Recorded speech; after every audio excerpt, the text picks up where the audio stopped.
Estamos falando já há um bom tempo, protocolo nos jogos de futebol aqui em São Paulo e no Brasil, a bem da verdade, não é? Ainda tem público, o público está lá, está todo mundo nas arquibancadas e a maioria sem máscara, mas nós ainda não conseguimos estar na nossa posição ali nos estádios, os repórteres não conseguem ficar ali no gramado, no campo de jogo, a gente tem limitação de quantidade de pessoas ainda nas cabines, entrevista depois dos jogos não é possível fazer as entrevistas depois dos jogos. Então, para a gente entender um pouquinho desse cenário e quando é que a gente vai tentar recuperar aquilo que nós tínhamos antes da pandemia, nós vamos conversar agora com o Dr. Moisés Cohen. Dr. Moisés Cohen, que é uma das várias autoridades da medicina do mundo, da ortopedia mundial. Sabia, né, Pretzel? É uma autoridade internacional, Sim. Dr. Moisés Cohen. Assim como você, eu também já tive a oportunidade de falar com ele, é uma grande figura. Ele é nosso colunista aqui do Fôlego e é o chefe do Comitê Médico da Federação Paulista de Futebol, doutor Moisés Cohen. Boa noite, doutor. Fala, Capri. Boa noite, pessoal. É um prazer falar com vocês aqui mais uma vez. Prazer é nosso em tê-lo aqui em áudio e vídeo. Dr. Moisés Cohen está com a gente aqui no Esporte em Debate. Quem está no youtube.com/rádio Bandeirantes Oficial vai ouvir e assistir essa nossa conversa.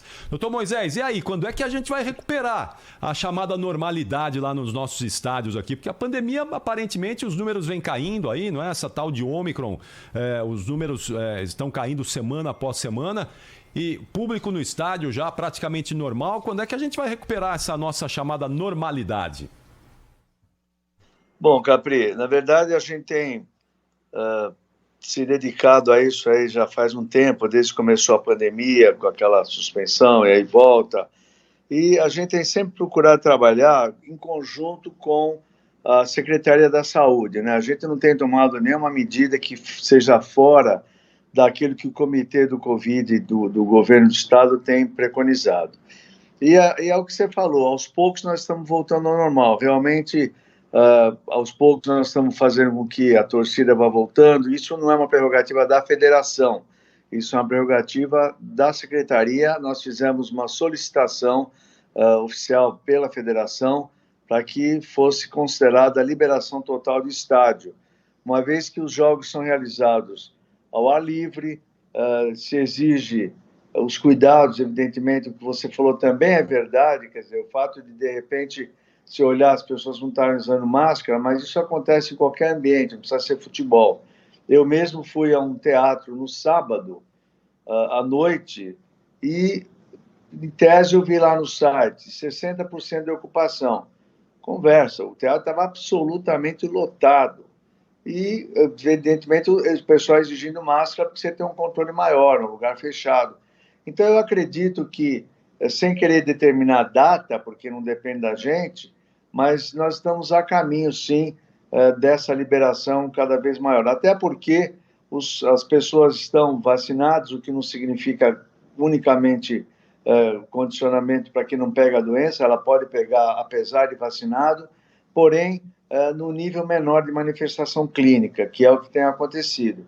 Isso nos dá, de certa forma, alguma tranquilidade comparado aos números que nós tínhamos antes. Então, eu acho que aos poucos está voltando, sim, aos poucos você vai poder continuar a entrevistar os atletas em campo, mas ainda exige um certo cuidado, porque da mesma forma como você pode ter uma contaminação no ambiente de estádio, ou no vestiário, ou em ambientes fechados, isso pode ser algo realmente que pode vir a prejudicar, às vezes, um clube, se você tiver um número grande de atletas. Mas, felizmente, a notícia boa é que cada vez menos e cada vez menos graves são as manifestações. Porque o senhor não acha que, não acredita que, por exemplo, os repórteres, por exemplo, se eles estiverem atrás dos gols mascarados, me parece que não há problema nenhum, né? Porque a torcida está ali também sem máscara. Uma entrevista coletiva ali na sala de coletivas, todo mundo com a máscara, né? Todo mundo com a máscara. Hoje me parece que já é um risco que não existe, não é? Dá para fazer, porque você tem hoje ambientes muito parecidos onde acontece isso. O futebol não está um pouquinho ainda atrasado em relação a essas coisas, doutor Moisés?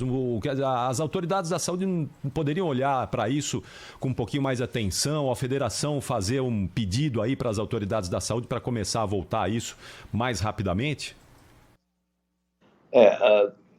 Você falar que não há risco, não é verdade, risco sempre há.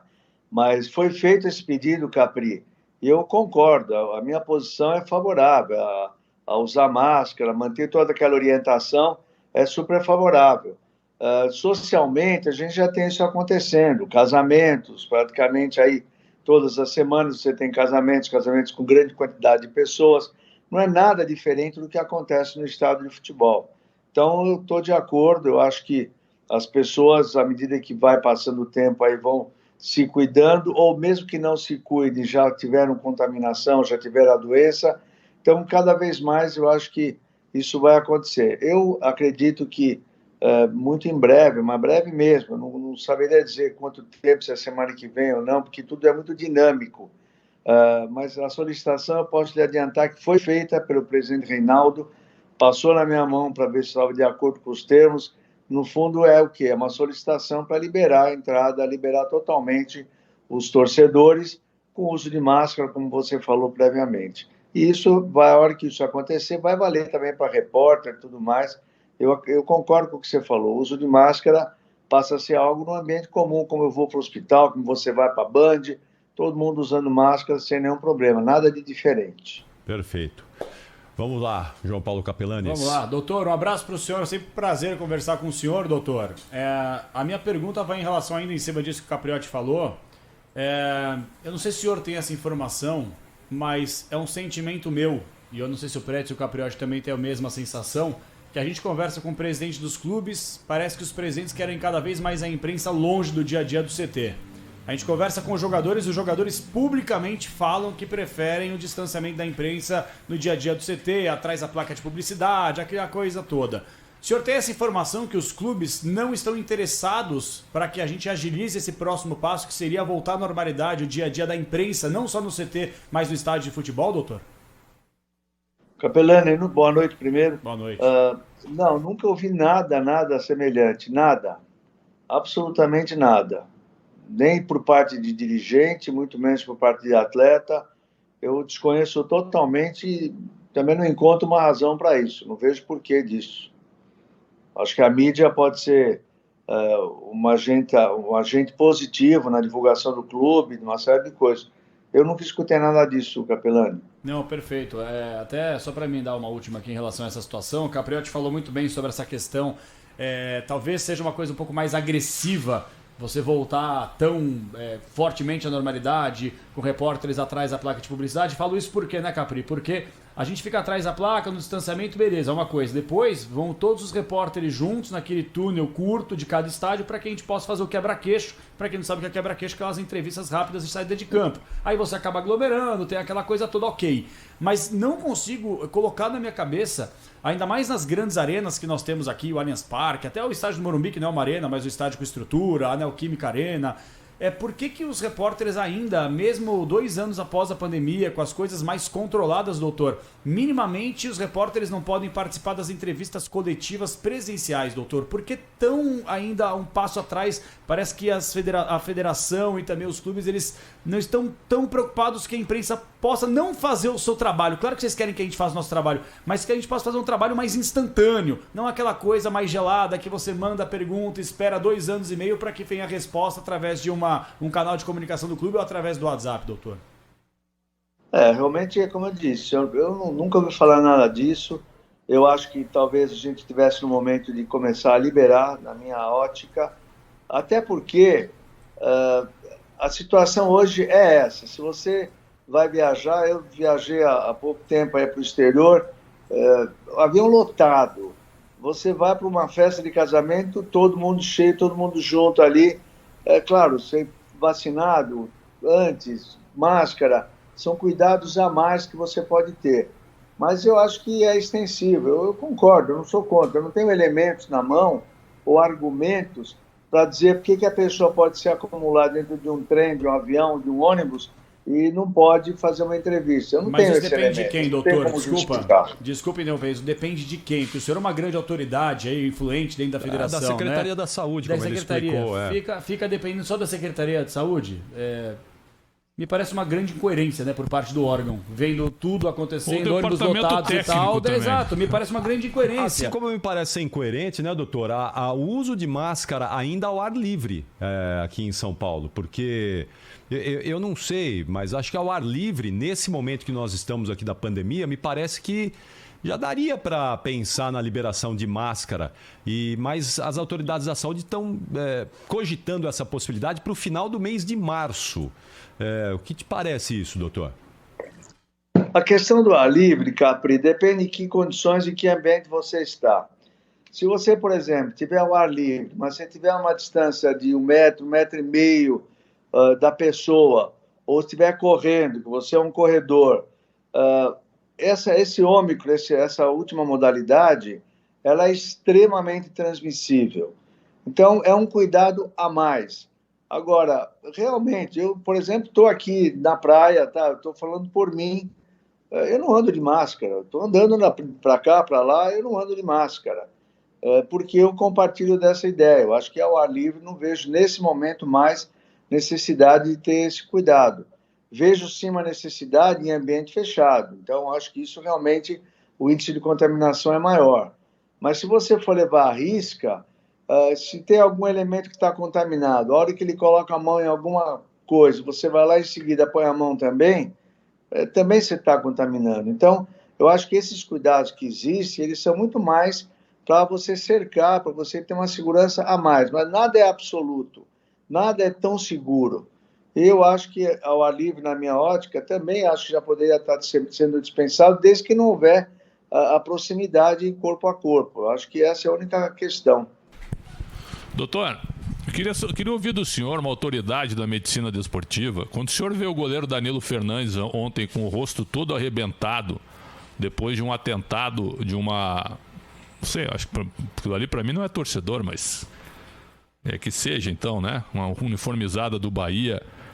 E quando o senhor viu, por exemplo, aquele episódio da Copa São Paulo, entre São Paulo e Palmeiras, com um torcedor atirando uma faca dentro do campo, o senhor, como uma autoridade da medicina desportiva, o que aconteceu ontem em Salvador deixou o senhor estarrecido depois de 3 jogadores gravemente feridos, um mais grave do que os outros, e o jogo ainda aconteceu. O que o senhor achou disso tudo e o que o senhor acha desse tipo de situação atual? Eu acho muito triste, muito, muito lamentável, realmente muito triste. Eu acho que nesse particular a gente está muito longe dos lugares civilizados, onde você realmente pode ir para um jogo. Eu tive a felicidade de assistir uma final de NFL, e eu vi as senhoras muito bem trajadas, bolsas de marca, sem nenhum risco, sem nenhum perigo, sem nenhuma agressão. Eu acho que o esporte, nós estamos realmente num nível um pouco abaixo disso, não nós, mas alguns torcedores que enxergam um campo de futebol como um campo de batalha, onde, na verdade, nós temos os adversários no esporte. Tem que ser de forma saudável, tem que saber ganhar, tem que saber perder, tem que entender as falhas. Então, eu vejo isso de forma muito triste, muito lamentável, e nem como médico, como gente, como ser humano. Eu acho que é um absurdo, não tem justificativa para nada disso. O Super Bowl, que foi falado agora pelo doutor, só tinha gente sem máscara na torcida, viu? Raríssimas pessoas com máscara, inclusive as grandes estrelas convidados nos camarotes, né? Todos aglomerados ali sem máscara. Sem máscara. Exato. Ô, doutor, só para a gente encerrar aqui um último assunto, porque amanhã nós vamos ter, eu diria, apesar de não ser a sua especialidade, o senhor é uma autoridade na ortopedia, o senhor é um médico do esporte espetacular, mas amanhã nós vamos ter talvez algo emblemático para a medicina e para o Eriksen, o meia dinamarquês, que 8 meses atrás morreu em campo, morreu no jogo da Eurocopa, foi ressuscitado em campo naquela parada cardíaca no jogo da Dinamarca contra a Finlândia. E amanhã, pouquinho mais de 8 meses depois, o Eriksen estará de volta aos gramados, defendendo o Brentford da Premier League no jogo contra o Newcastle, com um marca-passo implantado no peito. Ele era jogador da Inter quando sofreu aquele mal súbito, não é? E na Itália, a Itália não permite que jogadores com marca-passo atuem profissionalmente. Como é que o senhor vê essa volta do Eriksen ao futebol, podendo reestrear amanhã, jogando com um marca-passo no peito? Capri, ainda que eu não seja cardiologista, mas eu acho assim, quando nós estamos falando de marca-passo, nós estamos falando de algo que está dando segurança para o indivíduo viver, porque ele está, vamos dizer assim, regulamentando o motor, que é justamente o batimento cardíaco. Mas quando a gente fala no marca-passo, num atleta de alto rendimento, eu realmente fico muito apreensivo, bastante apreensivo. E, infelizmente, a gente fica sabendo das mortes súbitas de atletas conhecidos, mas, lamentavelmente, isso acontece talvez muito mais do que a gente possa conhecer em pessoas desconhecidas. Infelizmente, hoje, exatamente hoje, eu fiquei sabendo um garoto de 19 anos, eu atendi ele aqui, filho de um segurança aqui do condomínio, ele treinava até na Portuguesa Santista quando ele tinha 15, 16 anos, o garoto jogando bola, bum, teve uma morte súbita. Quer dizer, é uma coisa realmente absurda. Ele tinha alguma coisa, tinha um soprinho que não deram o devido valor. Então, eu não sou cardiologista, não sou a melhor pessoa para falar, mas respondendo à pergunta, eu fico muito apreensivo e torcendo para que nada aconteça. Mas se fosse o meu raciocínio, eu acho que é muito temerário você colocar alguém para jogar com marca-passo. A mesma coisa se você me perguntar, dá para jogar com uma prótese de joelho? Dá para jogar. Porém, é temerário. Por quê? Porque não vai morrer com isso, mas vai gastar, vai ter outras consequências diferentes de um marca-passo que, obviamente, significa a vida, né? Então, eu tenho muito temor, ficaria muito apreensivo com essa situação. Muito bem. É a palavra de uma autoridade médica, como o doutor Moisés Cunha. O próprio Agüero já disse que o coração já estava dando avisos no ano passado já. Então. E que hoje ele tem até uma certa dificuldade de respirar de vez em quando. Exatamente. Vamos torcer para que o Eriksen consiga voltar aí, não aconteça nada demais, né? Acho que tem uma questão aí também, não é? Eu não sei como é. De repente você tomar uma bolada no local ali do marca-passo, não sei como isso pode ter desdobramentos também, né, doutor Moisés? Às vezes você está lá, o marca-passo está implantado, você toma uma bolada ali no local, será que isso não pode ter algum efeito também, não é? Sempre um risco, sempre um grande problema, enfim. Tomara que dê tudo certo e a gente tenha o Eriksen aí voltando a jogar futebol e com saúde, que é o mais importante. Me permite encerrar a entrevista? Diga lá, Capelani. Fôlego. Doutor Moisés falou no Fôlego do domingo passado, aliás, está no podcast. Então, o podcast do Fôlego, é só entrar aí no site, radiobandeirantes.com.br, está lá o podcast do Fôlego do domingo passado. E no agregador de conteúdo aí no Spotify, no Apple Music. Isso é uma alfinetada dele em ti, tá achando que é um elogio? Isso é uma alfinetada. Sabe por quê? Porque ele interpreta que tu, com a liberdade e com a parceria que tu tem com o Dr. Moisés, foi fácil de colocá-lo no ar. Olha só como o Capelani é, né? É impressionante. Doutor Moisés é um amigo querido de muitos anos e um profissional brilhante. Por isso ele é colunista do Fôlego desde o início. Há 13 anos ele divide o conhecimento dele com os nossos ouvintes. Doutor Moisés, grande abraço, muito obrigado por nos atender aí. Um bom descanso, um bom carnaval e até a próxima, viu? Obrigado a vocês, Capri, Capelani, Edson. Parabéns aí pelo sucesso e muito obrigado aí pela oportunidade de falar com vocês.